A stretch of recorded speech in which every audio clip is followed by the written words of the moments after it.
halyk bolup kelläňizi işletmelisiniz. Oh. Näme halkyň göwnüne teselli bermeli wezipämiz barmy? O teselli beýleki näme bular çağamy? Ya gelip gören sürüm bular. Halk ilkulak beynisini yerine salmaly, düşünjesini ütgötmeli. Onun bir çopan ödleýärler elimde ama. O da aýlak beýle bolýar. Kulum almandyr bu halkyň şo külünden bir zat etjek bolýarsa. Yani bizim hakikaten bir sağda halkımız var da.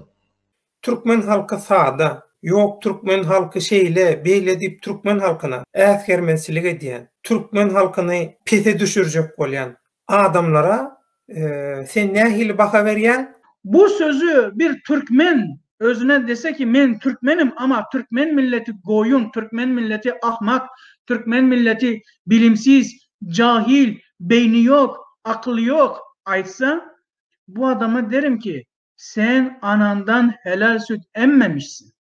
Sende bir haramcılık var, sende bir haramzadelik var. Çünkü sen öz özüne pisliyorsun, öz özüne küfrediyorsun, öz özünü aşağılıyorsun. Şu Türkmeni äsgermeýän, Türkmen goýun, yok Türkmen şeyle, Türkmen beýle diýen adamlaryň sany iş yüzünde statistikada Hudaýa şükür az. 20 däl, şu 25 däl şolar san taýdan. 20 ýok şolaň sany. Şoň üçin ruhuňyzy belen tutun.